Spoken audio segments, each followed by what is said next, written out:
everybody, this is Audra. Welcome. We're going to be talking about seed starting. Now, don't let all of this overwhelm you. I know, this looks like a lot. So let's talk about this, seed starting. What do you need to get started? Well, you're going to need some seeds. Got to pick out something, right? And when I pick out seeds, I always make sure to pick out practical seeds like, say, beets. I can use these for a lot of different ways and reasons. And then I pick out something fun, but still useful. Let's say watermelon. And then I always try to make sure I plant something that's gonna make me smile. So, like this instance, poppies, just because. So, what do you need to get started? Well, honestly, you can go totally basic. When I first started gardening, I was using containers. You know, you got your sour cream containers. There's cottage cheese container. Those little cereal on the go containers. This is like a cup. And yogurt containers. Now, you know how there's those yogurt containers that are wide on the bottom and they taper with a neck on top? I do not like those. Trying to get seedlings out of them, I have ended up killing or damaging so many seedlings, I don't even bother. These ones with the wide top are perfect. Now, you're gonna need some soil, right? Can you use what's in your garden? Yeah, you can use what's in your garden, but the problem with garden soil is it's usually very compacted. Unless you've been amending your soil and it's nice and soft with lots of fertilizer and compost, it can be really hard and compacted. So, at the stores, you'll find the Jiffy natural seed starting mix. It works. I've used it for a few years. I do find it dries out very, very easily, which is extremely frustrating. I honestly don't use it hardly at all anymore. I just happen to have this bag that hangs out. If I were to use this soil in my garden, I've got a bag of perlite there on the end. Perlite is a natural rock, type of rock. It's really weird feeling, but it's natural here. And if you add it to your mix of soil, it's gonna help it be fluffier for your seedlings so they can get through it. Something else that folks have used, and I've even tried it, is the egg carton method for starting seeds. Honestly, whether I use these ones that are like the cardboard, the pressed cardboard stuff, or if I've used the styrofoam, there's really not enough room in these for a seedling to set a good root system. Yes, they work, but they're not the greatest. If I absolutely have to, I'll go this direction. But nowadays, I don't even bother. And they suck the soil dry, even the styrofoam ones, or they have too much moisture. It's hard to get them to wick the moisture out. And you just end up with a whole host of problems with your seeds. And so I just don't even bother with these anymore. They're out. Done. So then you've got other choices when it comes to containers. For many, many years, I used the Jiffy Greenhouse with the little peat pots. They're these little rounds and they expand. When you get them wet, they get all big. And I used these for a long time. And I think I've had this actually sitting around here for about 2 years. Haven't used it. They dry out really easy. Okay, so they're great for starting seeds. They really are. But they do dry out relatively easy. I have issues with seedlings having their seeds, their roots having issues in the pot, going across other pots. There's just a whole host of issues that I've ran into. So I've honestly stopped using this. And also, as it is, peat is becoming one of those things that if I had a choice, I'll go use like the coconut fibers and stuff like that over peat, just because of the issues that it's causing with getting peat. There's issues environmentally. Now, my favorite, I switched to this one. Oh gosh, I think it might be our 3rd season here now with this one here. This is called the Hex growing. And so it's got the Hex pattern.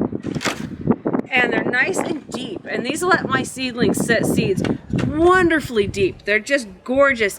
The roots that I'm getting are healthy roots. They're encouraged to go low and set a nice, good root. So that when I put it in the soil, I've got a much healthier, larger root system. So this one is what I prefer. Now locally, this one is available just under $5 at Walmart. I don't have a price for you guys on the peat pots at Walmart, but I know they're like $7 to $8. Now you can go to some of our local nurseries, but be prepared to pay almost double. You are supporting nurseries, you know, mom and pop nurseries, small scale nurseries instead of Walmart or Home Depot or Lowe's, but just be prepared you're going to pay a little bit more. Okay, so what else do I have on this table? A heat mat. You don't actually have to use a heat mat. I prefer it. There are seedlings like peppers and tomatoes and eggplants and artichokes. Gosh, there's a few. They pop. They absolutely grow so quickly when I have a heat mat. Do I have to? No. No, you do not. But it helps mine set faster. So if I'm in a hurry, the heat mat's where it's at. But I have planted and started so many on top of the refrigerator, on top of the freezer, next to the router box that produces heat. Those places are all great places. If you don't want to go buy a heat mat, use those locations. They're producing heat naturally, so why not use them to your advantage? Another, like I mentioned, the router, and I don't have it out here, but one of the things you can do is take like a Ziploc baggie, get a paper towel damp, and then you put it in the baggie, you turn it upside down, let any extra water dribble out, because you don't want to end up with a science experiment. So then you take your seeds you want to start, flower seeds, vegetable seeds, fruit seeds, whatever. Put them in there, in that baggie, with the paper towel, and put it next to like your router box, or again on top of the fridge or freezer, and it's going to start seedlings just as well. And you can pluck them out very, very carefully, pluck them out and put them in soil. Make sure not to cover the green, give them a chance. But that's another really cheap, easy option for you guys, so you don't have to go expensive. I don't have it on here, but grow lights, or light in general. So what do you need to be able to grow? A lot of seeds do not need light to germinate, so I kind of laugh, at these amazing setups that they offer nowadays to start it, and you have these folks showing you and they turn the light on. There are only a few seeds that need light to germinate, and it's like specifically a lot of your self-sowing perennials or annuals that are self-sowing, like certain herbs and flowers, are the ones that primarily are going to want that light. It triggers them to germinate on top of the soil. But you honestly don't need light. Most seeds, over 90% of seeds, will germinate in the dark. Now, once they germinate and they've popped up, give them their light. So anyway, I don't have it here with me, but if you're going to use a light bulb, I recommend getting as close to 6,500 K as you possibly can. These light bulbs are so difficult to find sometimes, but I did find them at Lowe's and Home Depot, those little ones, and I have them. And if anybody has chickens, or the heat lamps, you see those styles of heat lamps, and I have them in there, and then I focus it on my seedlings. And the other option is fluorescent lights, those tube lights. And again, get as close to 6 or 6,500 K as you can. Yes, they sell those really expensive seed lights. You guys don't need those. Don't go spend the money on those. It's ridiculous. I tried. I experimented. I bought the one that's like all the different lights, the purples and blues and reds, and like all of that hammering on my plants. I tried the special fluorescent grow lights and all these different things. My plants honestly didn't care what they had. They just need to make sure they had light. And like when you're growing, make sure you keep your light within about a couple inches of your seedlings, unless you're using certain LED lights. Certain LED lights, you actually need a greater distance because of the amount of powerful light you're focusing at those seedlings. They don't stand a chance if they're within a couple inches. You've got to give them more room than that. So make sure you read your box on that part. So what else? I've got some Epsom salt up here. Epsom salt, and I don't have it up here, but kale, I knew I was gonna do that. Kelp and fish emulsion. They are fantastic. So when I'm doing my seedlings, I'll add to a gallon of water, I'll add 2 tablespoons of Epsom salt, 2 of these bags of chamomile, and then I'll add about 2 tablespoons of the fish emulsion and roughly about 2 tablespoons of the kelp. And the seedlings go crazy. Now, a lot of people are like, you don't need to feed your seedlings. They're going to eat from the seed. It's giving them all this nutrition. Okay, true. But once your plant has set seed and it's growing, you need to be feeding that baby. Otherwise, you're just going to end up with unhealthy seedlings. So start feeding them. You will see a massive difference. Now this thing, what am I doing with this? When I'm starting seedlings, a lot of times you have to get into the soil to plant your seedling. Well, you need something to do it. And I love these wood skewers. They're perfect. But you know what, you guys? I've used popsicle sticks. I've used straws. I've used pencils. I've used pens. You use whatever you've got. I've used sticks. So whatever works for you guys. It just helps to get in there and get those little seedlings in there. I will be covering in another video how far you plant seedlings. But for the most part, you want to double or even triple, like say this watermelon has a seedling or a seed just about the size of my pinky fingernail, just about, not quite. And I want to plant that at a depth of about double to triple that. But not all seeds, like say the poppies, they're itty bitty. They're smaller than the end of my little poker here. So I don't want to plant them. And actually these ones are another one that's going to benefit from just being put on top of the soil. So I kind of like rake the soil a little bit, sprinkle the seeds on there and just kind of lightly rake it a little more. And then let it grow because they need some light and they're not going to do well if you just bury them in soil. They're just not going to do it. Okay, so what else? So I showed you guys, this is the gallon sprayer. I love it. Now, if you're putting in your Epsom salt and stuff, make sure you use some hot water to mix it up really well first so it breaks down so you're not clogging your sprayer. I have this sprayer as well. Do you need a sprayer? No. No, you do not. I have watered from a tub like this one, and with this, and like dipped in and very carefully watered my seedlings. The only reason I don't anymore is because it disrupts the seedlings and it disrupts the soil so much. No matter how careful you pour, it just really disrupts it.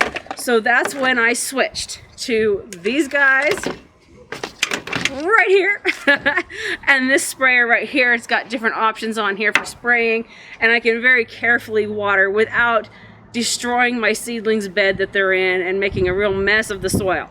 So that's why I preferred those. Okay, let's check the list and see if I forgot anything. We talked about containers and light and water. Okay, light, I forgot to talk about this. So with light, do you have to have light bulbs? No, you do not. You can take advantage of the natural sunlight we have. If you have a window that faces south, you can put your containers there. Now let's say, I'm gonna use this one because it's lighter. Let's say I've got this one and it's full of seedlings. One day I'll have it like this. And then another day I'm going to turn it all the way around. And then the next day I'm going to turn it back around. Why am I going to do this? Well, if I don't have a light directly on top of my seedlings, they're going to start to bow toward that light. Well, we don't want them to get really long and lanky as they're trying to reach for that light, right? We don't want that. That's called leggy. Bad news. So anyway, if you take your, and just turn it every day, and if you can even turn it this way and this way, you're gonna create a stronger plant because that stem has to kind of do this number. It's gonna help it stay upright and just a stronger plant in general. You will end up with some legginess because they do have to reach for this light. It's just kind of the frustrating part if you don't have a light system, but it is totally possible. I used to do it all the time because I did not have grow lights. Here in Idaho, if you have a greenhouse, but you have heat, you can definitely be starting seeds now. Mine, I do have heat in my greenhouse, and because it's getting all that light, but I actually still have lights in there to direct light directly at my seedlings, so I can produce a plant that's stocky and robust, not leggy and lanky and just falling over on itself. Now, next, we have a day like today where it's really breezy. That's great if you're starting in the soil. But we're not starting in the soil right now. We're starting either indoors or in a greenhouse, something like that. So when your plants are getting tall, take your hand and just wave across them. And I mean, move your plants, just, you know, move them around a little bit. If you have a fan, focus your fan on those seedlings. You want them to get strong. You don't want to blow them over. So don't take a fan, turn it on high, and, you know, don't do that. But you want to have your seedlings getting strong. So if you take your hand like this on your seedlings, have a fan blowing on them, the next day change the direction. That's going to do so many things. It's going to help strengthen your seedlings. And it's also going to help keep your soil from having so much moisture that you end up with rot or fungus. Now, speaking of rot and fungus, let's go back to the chamomile. Why on earth did I say I plant, when I plant my seeds, why do I water with chamomile? Okay, chamomile has a natural deal. I just lost my train of thought. Naturally, chamomile will suppress stem rot, which is a huge killer in many seedlings. It destroys the stem falls over, you're done, you're toast, you're starting over. Chamomile naturally fights that off. It naturally puts a stop to it. Now, if it's already happening, you're in trouble. You're going to need to restart. But if you start watering right from the get-go with that chamomile, you're going to be able to head that off so that you're not dealing with stem rot, rotted plants, dead plants, and starting over. Okay, what's next? Let's see. Talked about this, sunlight, garden soil, bag soil. Okay, bag soil. I was talking about how they have this one available at the stores. It's like locally, just under $5 here. Honestly, I think I bought this bag 2 years ago, and as a prop, because I don't use it. Jiffy, I'm sorry, but I don't care for your product. This one, I don't like the soil, I don't like the clumps in it, and I don't like how dry it is. I have switched Kellogg, Kellogg, and I will link them. They have a bag of garden soil. It's just over $5 roughly at our local Home Depot, and I love their soil. It is fantastic for starting seedlings. Now, if I have a seedling that needs less compressed, I mean, it's not compressed, so don't let me say compressed like that. It's a great soil for starting seedlings in. But if I need it to be a little less, maybe compacted, like it can compact, even this one will compact.